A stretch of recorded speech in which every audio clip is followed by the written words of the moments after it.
You know, when you grow up in a village the size of Ludowici like I did, you make friends that are solid and hard and fast, and they last you all a life.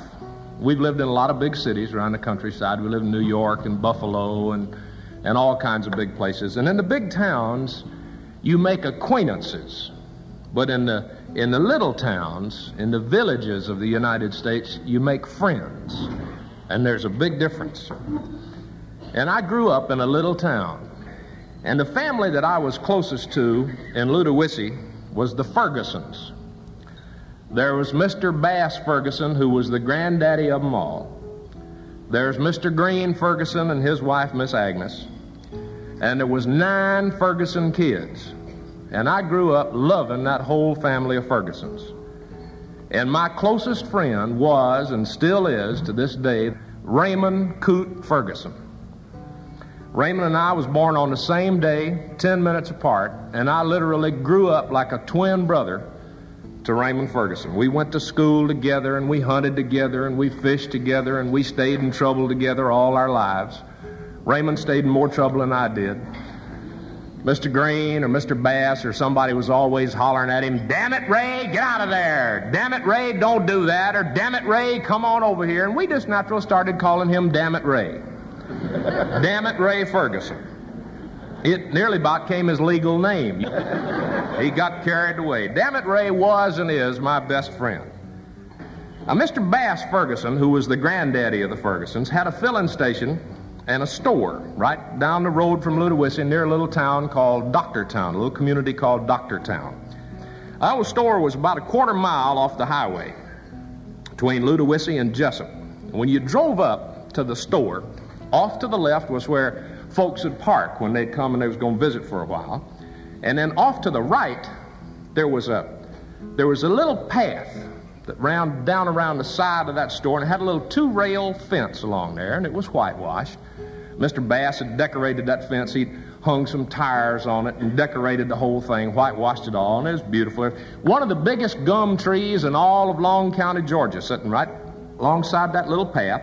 Big branches spreading shade out over the benches where the setters and spitters and whittlers would sit on an afternoon. There was an old grease rack, and there was a little path that led off to the back of that little country store. That store was just a little old whitewashed 3-room building. Well, now, in the back of that store, down that little path, there was 2 privies. Now, since the Rainbow Filling Station, Garage, and Grocery Store was one of the few stops between Savannah and Jessup, well, Mr. Bass got the traffic from most of the log trucks that come by, and he'd get a carload of tourists every now and then. He got all the folks from Doctortown and Ludowici itself. And, of course, the Greyhound bus would stop there twice a day, Monday through Saturday, and 3 times on Sunday. Well, Mr. Bass had built 2 privies, 2 3-hole privies for the convenience of his patrons. Now, friends, let me tell you that a 2-hole privy was a sign of rich folks in Long County, Georgia.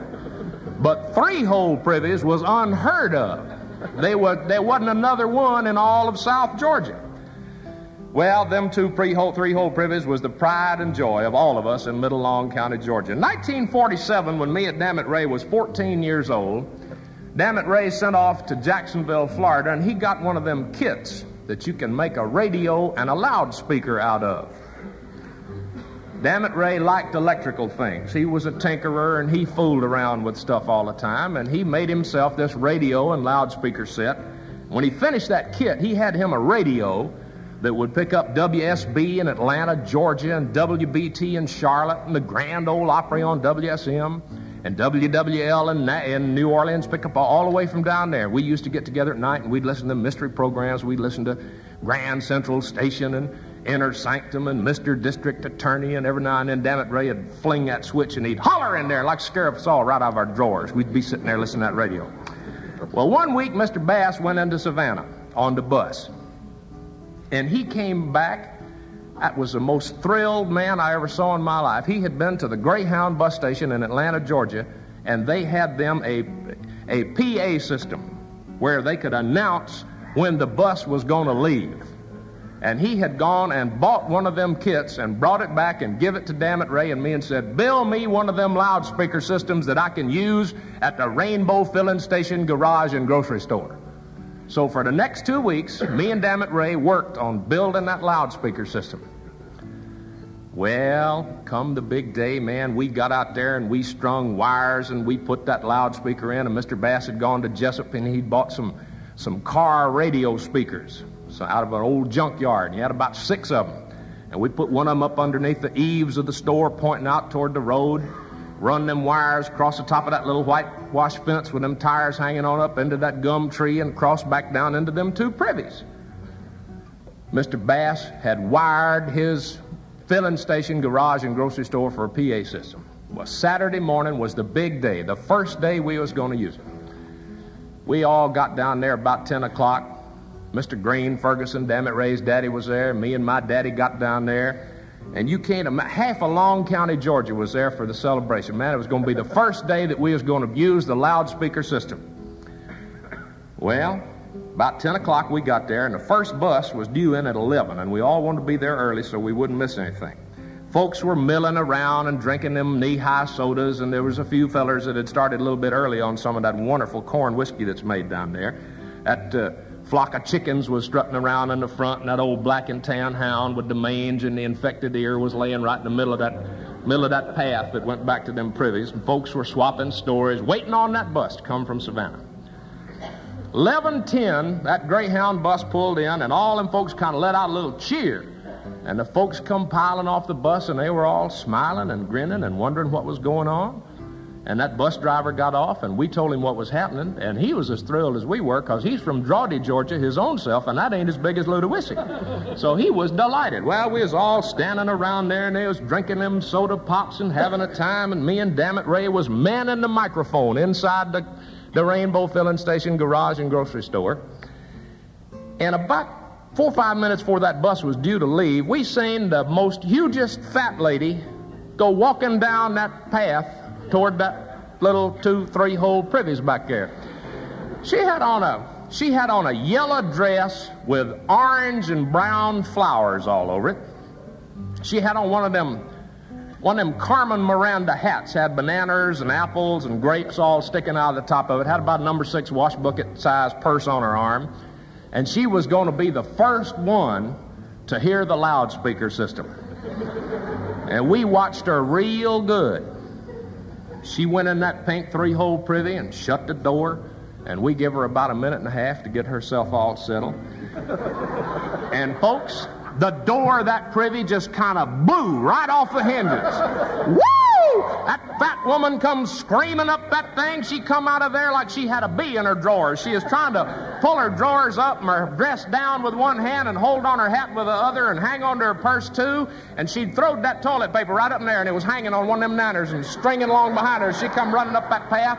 She hit that, bounced off that old dog with the mange and the infected ear, tripped over him, bumped into that gum tree, bounced off that grease rack, and just kind of drove herself in one of them tires. That old hound jumped up and looked over there and seen that skirt up over her head and them drawers, them old Martha White drawers hanging down around. He thought he'd treed the coon. Oh! He commenced to bellering and hollering. That bus driver was crying, and he run over there and he shut his eyes and he tried to get her unstuck from that tire she was stuck in. My daddy got to laughing, and he tripped over one of them hoses and fell right face first and killed 6 of them chickens that was strutting around there. And me and Dammit Ray set off to running. Mr. Green come running out of that store, and he grabbed up a 1x4 and he jerked up Dammit Ray by the straps of them overhauls, and he whooped him, beat him, turned him upside down over one of them log truck wheels and started whooping on him. And I was crying and laughing, and I seen my daddy coming, and I quit laughing and started crying full time. And I run over and I grabbed Mr. Green, and I said, "Mr. Green, don't beat Dammit Ray no more. I'll tell you what happened. We had run them wires back down to that pink 3-hole privy, and we had put them speakers down inside that hole. And we give that fat lady about a minute and a half to get herself settled, And Dammit Ray snatched up that microphone and he hollered in it and he said, "Come on, lady, move over to one of them other holes. I'm trying to paint down here."